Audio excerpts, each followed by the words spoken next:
Assalamu алейкум жалпыңыздарга. Бүгүн айтып бергени клетчатка тууралуу материал даярдагам. Бирок видеону тартыштан мурда оюма башка нерсе кылт этиштү. Бул дарбыз коон темасы. Эгерде сиз же сиздин жакыныңыз кант диабетинен жабыркап жүргөн болсо, видеону акырына чейин көрүшүңүздөр керек. Анткени сиздер үчүн керектүү болгон маалыматтар айтылат. Эмне үчүн дарбыз, коон жана башка бардык мөмө жемиштер өдөдө өскөн банан, алма, өрүк, шабдолу жеген болбойт. Жана ошолордун кагы, өрүктүн кагы, мейиз дагы жеген болбойт. Анткени булардын баары тез сиңе турган углеводдордун катарына кирет. Тез сиңе турган углеводдор кандагы канттын деңгээлин тез көтөрүп жиберет. Кандагы канттын деңгээли канчалык бийик болсо, биз үчүн ошончолук зыяндуу. Ичиңизде мен буларды жеп эле жүрөм, эчтеке болбойт дешиңиз мүмкүн.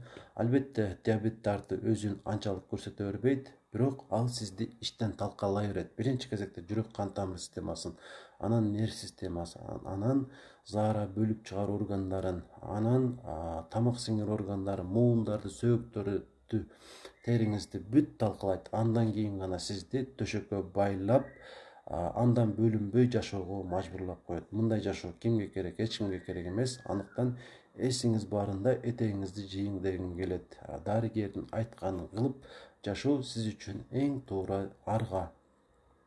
Диета деген сөз сизге жакпайт, билем, бирок мунсуз жакшы болуу аракети жокко чыгат. Анткени дарынын өзүнө таянсаңыз, жакшы жыйынтыкка жете албайсыз. Эгерде айыгам десеңиз, сөзсүз түрдө биринчи кезекте диета кылыш керек болот. Экинчи орунда кыймыл аракетти көбөйтүш керек болот. Үчүнчүсү маанайды эч качан түшүрбөш керек болот. Андан кийин гана таблеткага өтөсүз. Таблетканы дагы сизге жакпаса дагы ичишиңиз керек. Анткени мындан туурараак арга сиз үчүн жок. Андыктан сөзсүз түрдө ушул нерселерге барыңыздар.